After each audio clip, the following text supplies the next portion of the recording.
మీకు ఈ వీడియో నచ్చితే వీడియో క్లిక్ చేసి ఛానల్ని సబ్స్క్రైబ్ చేసుకోండి. ఆత్య, సీను, శౌర్య, రామలక్ష్మి అందరూ కూడా గుడి దగ్గరికి వస్తారు. రామ కారు దిక్కుంటా మొండికేస్తుంటుంది.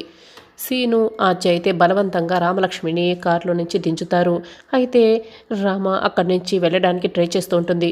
సీను, ఆత్య గట్టిగా రామలక్ష్మిని పట్టేసుకుంటారు. నా మెడలో నేను ఉరితాడేనే వేసుకుంటాను, కానీ ఈయనతో తాళి మాత్రం కట్టించుకోను అని రామలక్ష్మి కోప్పడుతూ ఉంటే అప్పుడే ఇక శౌర్య చాలా బాధపడుతూ రామ అని గట్టిగా అరుస్తూ ఉంటాడు. ఏ రామ లేదు, ప్రేమ లేదు, మీరు కనుక తాళి కడితే నేను ఊరుకునేది లేదు అని రామలక్ష్మి వార్నింగ్ ఇస్తూ ఉంటుంది.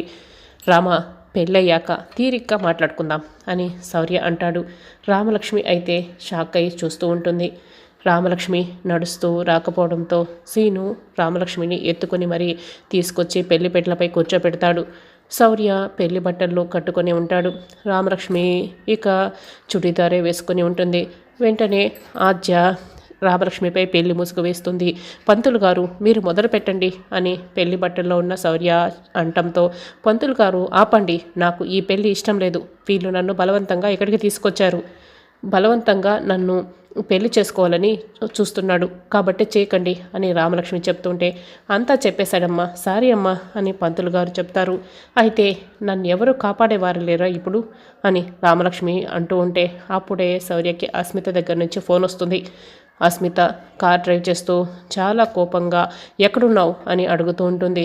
ఎక్కడుంటే నీకెందుకు అని శౌర్య అంటాడు.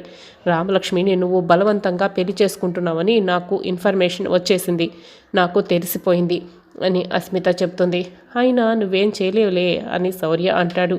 నువ్వు ఏ గుడిలో ఉన్నావో చెప్పు, నేను ఏం చేస్తానో వచ్చి చూపిస్తాను కదా అని అస్మిత అంటుంది.